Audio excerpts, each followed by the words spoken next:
The Manchester arena is trembling long before the first punch is thrown. More than 20,000 voices rise and fall like waves crashing against steel. Every chant echoing one name, Ricky Hatton. This is not just a fight night. It's a homecoming, a comeback, a moment soaked in nostalgia and belief.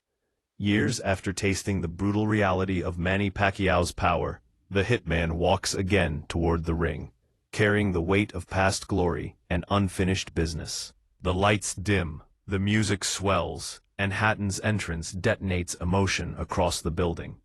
Across the ring stands a man untouched by hype, unmoved by noise. Vyacheslav Senchenko of Ukraine, a former world champion known not for chaos, but for control. A technician, a master craftsman. Where Hatton feeds on pressure and momentum, Senchenko survives on patience and precision. This is the tale of two paths colliding. One fighter chasing redemption, the other defending pride. Hatton wants to prove the fire still burns. Senchenko wants to prove that discipline outlasts emotion. The stakes are clear without words. For Hatton, this is legacy. For Senchenko, this is validation. As the referee calls them together, the crowd roars, desperate to believe that their hero still has one more war left in him. But beneath the noise, beneath the hope, there is tension. Because boxing does not care about memories. It only respects what happens next. The bell rings and Hatton immediately does what Hatton has always done. He comes forward, chin tucked, hands high, feet driving him into range. The crowd explodes with every step he takes, every punch he throws, whether it lands or not. Senchenko answers differently. Calm, composed. He establishes the jab early, snapping it into Hatton's guard, touching him, reminding him that this will not be a free march forward. Hatton digs to the body, trying to sap energy, trying to recreate the old rhythm that once broke champions. But Senchenko slides just enough, counters just enough, refuses to panic. Left hooks trade, jabs clash. Both men land, both men miss. But the tone is set early. Hatton brings force, Senchenko brings structure. When Hatton backs Senchenko into the corner, the building erupts, but Senchenko slips out, firing a right hand on the exit like a punctuation mark. The Ukrainian is not here to survive. He's here to solve. Hatton has moments, short hooks, inside shots, but Senchenko's defense and counter-punching keep the exchanges honest. The crowd cheers volume. The judges see balance. The fight breathes tension with every exchange. This is not domination. This is chess played at full speed, and neither man is blinking yet. As the rounds progress, something subtle begins to emerge. Hatton is still pressing, still willing, but the timing isn't quite the same. The layoff whispers through his movement. His jab doesn't double. His combinations don't always finish. Senchenko notices. He starts planting his feet more, trusting his counter, especially the left hook to the body. Quiet at first, but deliberate. Each one lands with intention, drawing a breath, stealing a second. Hatton answers with grit, muscling inside, tying up, working short punches, refusing to let the fight drift away from him. The crowd stays loud, urging him forward, lifting him every time fatigue threatens. Senchenko's face remains unreadable. He keeps the fight at distance when he needs to, smothers Hatton when pressure builds, and snaps back with straight rights that stop Hatton mid-step. Momentum shifts not in bursts, but in inches. Hatton still looks dangerous, but the exchanges are costing him more now. Senchenko is investing. The Ukrainian's jab grows sharper, his counters cleaner. The fight begins to feel less like a comeback story, and more like a test, one that Hatton must pass every second. And with each round, the questions grow louder. By the 5th and 6th rounds, Senchenko's plan is no longer hidden. The left hook to the body keeps returning, digging beneath Hatton's elbows, thudding into muscle and breath. Hatton fires back upstairs, landing hooks of his own. But the cost is visible. His movement slows just a fraction.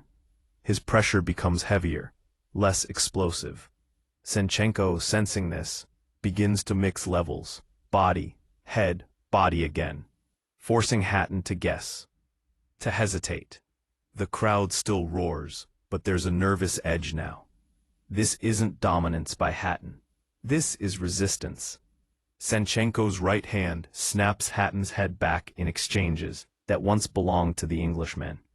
The Ukrainian's footwork keeps resetting the center of the ring, denying Hatton the sustained corner pressure he thrives on. Blood and swelling begin to show, and fatigue creeps into both fighters' shoulders. This is a real fight now. No shortcuts, no nostalgia, just consequences. Hatton pushes forward because that's all he knows. Senchenko waits because that's all he needs. As the fight enters the 7th and 8th rounds, the atmosphere changes. Every punch feels heavier. Every exchange carries risk. Hatton's heart is undeniable. He keeps coming, grappling inside, throwing hooks with sheer will. But Senchenko's eyes stay locked, measuring, tracking patterns. The Ukrainian's counters land cleaner now, especially when Hatton squares up. The left hook downstairs lands again, and again. Each time, Hatton exhales sharply, forcing himself forward through discomfort.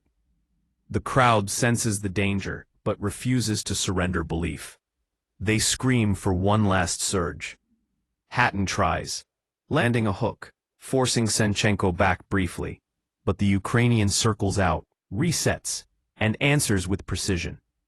This is where experience shows differently. Hatton's experience is war. Senchenko's is survival and timing. The fight balances on a razor's edge, but the damage is accumulating where it matters most. The 9th round begins with urgency. Hatton knows he needs something big. Senchenko knows he's close. The Ukrainian moves lightly, drawing Hatton in, touching him with jabs, testing reactions. Then, it happens. A left hook to the body lands clean. Deep, vicious, perfectly placed. Hatton freezes for a split second. Senchenko fires another. Hatton tries to answer, but his legs betray him. Another left hook crashes into the body, and the strength drains instantly. Hatton stumbles, collapses to the canvas, his body folding inward. The crowd falls into stunned silence. The referee counts. Hatton tries to rise, but the fight has left him. The count reaches 10. It's over. At 2 minutes and 52 seconds of round 9, the referee waves it off. Vyacheslav Senchenko stands quietly as the arena processes what it has just seen. No celebration, no theatrics, just confirmation. Ricky Hatton, the hero of Manchester, is defeated, stopped by a perfectly executed body attack. Respect fills the ring as Hatton is helped to his feet, battered but brave. Senchenko raises his hands, not in triumph, but in acknowledgement. He did exactly what he said he would do. This fight is remembered not as an upset, but as a reminder. Boxing does not reward intention. It rewards execution. Hatton returned with courage and heart, but Senchenko arrived with preparation and patience. On this night in Manchester, discipline outlasted desire. A former champion proved his worth once more, and a beloved warrior faced the harsh truth of the sport. The crowd applauds both men, not for the outcome, but for the honesty of the fight. In boxing, every comeback is a gamble, and sometimes the house is waiting.